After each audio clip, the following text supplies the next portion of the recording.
Good morning and breaking news. The BBC in trouble. Well, it's the biggest story in town. It turns out American President Donald Trump was onto something. This is why you should never pay your BBC TV licence ever again. Part 2. Dear, oh dear, the Savile Gang, aka the BBC, have unveiled a restored controversial statue by Eric Gill. They have literally covered up for the worst file in British history in Jimmy Savile. So let me get this straight. If you don't pay for your TV licence, you can go to prison. How old were you when you first went through abuse like that in the industry? Wow. So, who does the editing at the BBC? Well, the crap has well and truly hit the BBC fan, hasn't it, over the last few days? And unless you've just not been watching any news, you will know that the BBC are in trouble again. But, you know, I have to say that this video clip, which was edited for the Panorama programme, it was a very stupid thing to do. I edit video all the time, and I'm so mindful of keeping that context in place. I know if you've got a limited time, that can be difficult, but you can't cut something and cut out an important part of the speech. Now, in my opinion, and probably in the opinion of many others, Donald Trump did incite trouble on January the 6th. You know, his speech, his whole speech infers that. He certainly was encouraging people to go there. But obviously it wasn't in the way the clip that we were all shown and believed to be true. So that is wrong. The BBC is wrong to do that. And at the moment, politicians are fighting between themselves about the BBC. We've already seen, resignations. And yeah, the BBC does have to have a shake-up. You have to be able to trust what you're watching. And unfortunately, in this day and age, that's so hard to do.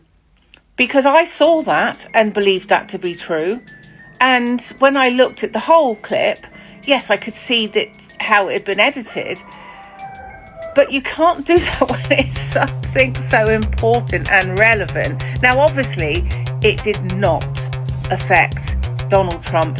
Hello and welcome to Blighty Blighted, the space where we can speak our minds like in the old days. Yes. That's right, about 10 years ago, before all this weird stuff started happening in our country. The good old BBC used to be the pride of Britain, the voice of truth, decency, and the 6 o'clock news. Now, it's more like a PR agency for its own scandals. You can't switch them on these days without hearing about another internal investigation, which usually means they're quietly sweeping something awful under the carpet and hoping we'll forget about it by the weekend. And the worst of it? They've been doing it for years, protecting presenters, turning a blind eye, pretending they didn't know. Well, everyone else did. They used to say, "Nation shall speak peace unto nation." Now it's, "Nation shall cover up for its own." And they still expect us to pay the license fee. For what? To watch a bunch of overpaid hypocrites tell us how moral they are, while they've spent decades protecting the very people who broke that trust. Now, the reason it's a very controversial statue, I'll show you right now. Now, the statue you've just seen has been on the building of the BBC since the 1930s, right? And it was done by this guy called Gill. A Grade 2 listed statue was damaged in 2022 and 2023 when it was attacked by a member of the public with a hammer. Apparently, it was the same guy that did this twice, right? You're probably wondering why, though. Well, Gill was among the most prominent sculptors of the 20th century, but after his death in the 1940s, his diaries revealed he had... he'd done that to his daughters. Oh dear, BBC. Okay. Now, a spokeswoman said that they don't condone what he did, but that draws a line between the actions of Gill and the status of these artworks. But then why was it during the whole, the old BLM protest, every statue was getting torn down? And then when it's this kind of thing, no, well, you shouldn't be doing that. You shouldn't be... Are you fucking taking the piss? And the BBC, of all places, insanity. And by the way, it gets even worse. They could have claimed the insurance on this and got that repaired. They paid $500,000 out of their own pockets to get that repaired. It's now behind a barrier, so you can't get out there with a hammer and chisel. But there you go. The restored sculpture, it also is displayed alongside a QR code with links to information about the history of the building, and talks about the man that created it. BBC.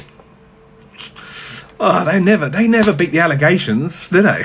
There was a paedophile ring operating for decades. Jill Dando, the very famous host of Crime Watch, was, I believe, attempting to expose the paedophile ring at the BBC. She ends up dead. We don't find out about what she knew or what she was investigating even now. And then we find out the guy who they allowed to announce the death of the late Queen Elizabeth II, was also, at the very least, accessing child pornography. I mean, it is a completely morally bankrupt organisation. Because the BBC needs that money for their operational activities. Like the £270,000+ they gave to Hugh Edwards after he'd been off work and they knew that he'd made indecent images of children. Right, I've got you. What sentence? Sorry, what sentence? Normally a case like this would go to the Crown Court. So he wasn't a judge, was it? It was a magistrate, so it's not really quite the same thing. I honestly do think it's just outrageous. And I deal a lot with the people who have been abused. And, you know, you look at him there, he arrogantly walks into court. Remorse, he's only remorseful because he's been caught. I mean, I do, you know, over the years I've gone into prisons, I've spoken to child abusers. They are arrogant, they are entitled, they're narcissistic. He's displayed all of that. They have no empathy. Oh, he's very sorry. Well, he would be because he's been caught and he's terrified of going to prison. Oh, and he might be vulnerable in prison. Well, what about the kids that he has been sort of pleasuring himself watching? And I'm not going to describe what those moving images are. He's a grubby little toad. If one more person, I hear one more presenter or reporter say indecent images, I'm going to implode. These are not indecent images. These are real children in real time being brutally abused, some even murdered, and there's men getting off on it. I think the judges should look at this stuff and then they might see, you know, he says he didn't have the memory. I'm sorry, if you'd seen this stuff, as anybody in the police force will tell you has to look at it, you can't forget it. He's a liar. What don't we know? What don't we know about maybe other things? I don't believe that this is just what we see here now. 9 till I was 14. Have you ever, so now, you know, you've got older and you've worked in the industry, have you seen any of those abusers since when you were older? Yes. How was that experience for you? I went to do a show in Belfast on a chat show, and they tried to sit me right next to Jimmy Savile. And he was like, "Come here, Daniela, you know me, sit next to me." And I said, "I wouldn't sit next to you if I was dying." So he was one of them? Yeah, he was one of them. And then another person who I won't name, another show, I walked in, sat down next to her. This is a woman, very high up in Parliament. They tried to sit me next to her, and I said, "I can't sit next to that lady." She looked at me, she said, "But I've never met you." I said, "You've met me, you know exactly where you met me." And she just said, "Excuse me, can I just go to the bath?" She knew exactly what she was doing. They always do. I just said, "Sorry, I can't sit next to her," so they moved me 2 people down. I was working with Jimmy Carr, I think, that day, and he was like, "What the fuck's going on?" But yeah, that was something completely different. Yeah, so you do get to bump into people along the line. You know, when it came out about Jimmy Savile, did you kind of feel like finally people are not worshipping this man? No. No? No, I just wanted to crawl into a hole and die because I thought all of the shame. I thought everything would come out about me and what he's put me through and different things he's done. And I just thought that's going to make me, I thought it would make me kill myself. Wow. So that's how bad I thought it was for me, because I thought I can't go through reliving it all again. But I was already doing a lot of therapy. So my ex-husband gave me a lot of resources to have therapy and treatment and stuff like that. So I used it greatly to my ability, to my advantage. This is actually more like what he was trying to say. No, but it's like something he would say, which, to be honest, is more like what he did say. I mean, it's Trump. You know, he's tacky. You know, he's a tacky man. He would say this. I mean, he did say it. I know we just spliced those 2 bits together, but he did say it. I mean, look at orange man. He looks like a Brexit voter. Yeah, disgusting. Disgusting. We could put a gun in his hand. I was joking. I was joking. It's something he would do, though. I'm going to put a wig on him. He's already got one. Yeah. No, that is a really good political argument, actually. Oh, I did actually meet him. Yeah, he was like, oh, BBC, fake news. What's that? Delete that bit. Yeah, no, he's such an idiot.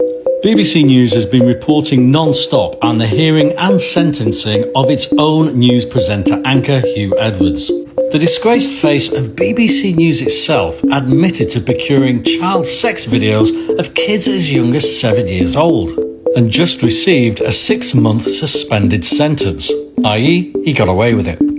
But if you think that was bad, what about this? Prior to sentencing, the BBC News channel spent hours pontificating about the mental and physical health issues that he had, how the pandemic interrupted his therapy, and even the difficult relationship he had with his father, and how these things impacted his actions. Of course, that's what's important here, not the abused kids. But if all of this isn't enough to convince you to stop paying your licence yet, maybe this is. The British Bullshitting Corporation didn't try once to get a word from Edwards either on the way into or out of court. That's some solid news reporting right there, BBC. Hey Wilco, you are so right. There's so many people that petition the BBC, get ignored about stories that ought to be published, right? Just get whitewashed. But as soon as government get on the dial, that's it, the BBC are there. And it's exposed it in the most glamorous way possible. And this has been going on for years and years and years. Every single government, it does the same. It's the mouthpiece for the government. And they say they're independent, partisan and all this sort of stuff. It's simply not true. The problem is, the good thing is Trump has a massive platform, actually massive platform. And it's exposed it for what it is. I mean, even when you go to like the LGBTQ sort of situation as well, which doesn't get talked about, where basically you have to go to, if you want to cover a story about LGBTQ, you have to get approval from that specific department. You cannot report as you see fit. It's all controlled at the BBC. And then who knows, who else gets involved and that sort of stuff. And you are right, 100%, that it just exposes it on a massive scale. That's what's been going on for years. And I know the BBC, I've seen the news over the last few days because I've been watching it. And it's really funny because they're trying to cover their arse left, right and centre. And they're not doing it very well. They're still trying to cover up the cover-up.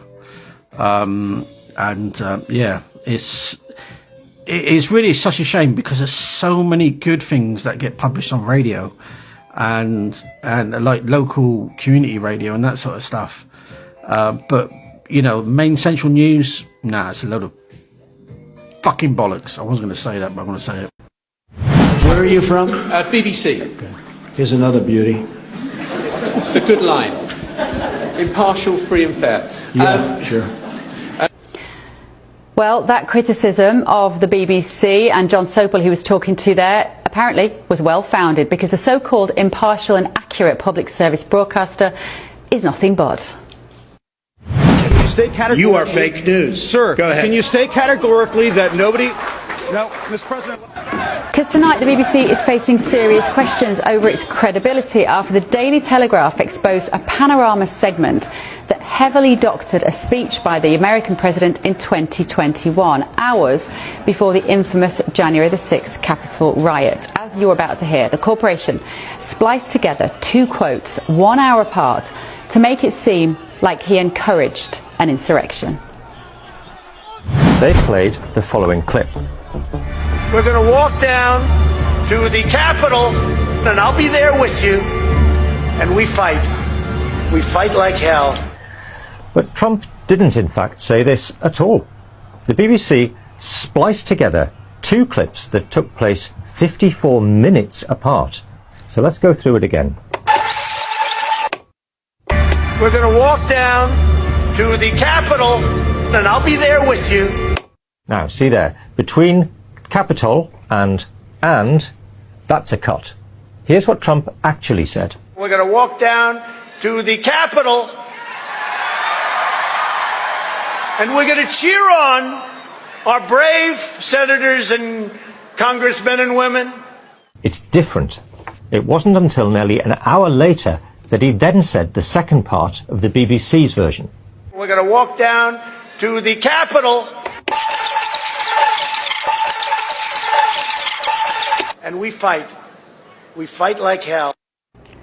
That is damning stuff. Now, this, of course, is coming from the holier-than-thou BBC that even has its own so-called fact-checking service named BBC Verify that they claim counters disinformation.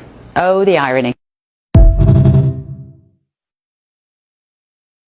So what they've done is they've cleverly spliced two clips together of Donald Trump doing a speech, and it's just all done, edited together, the two clips, all done to make Donald Trump look bad.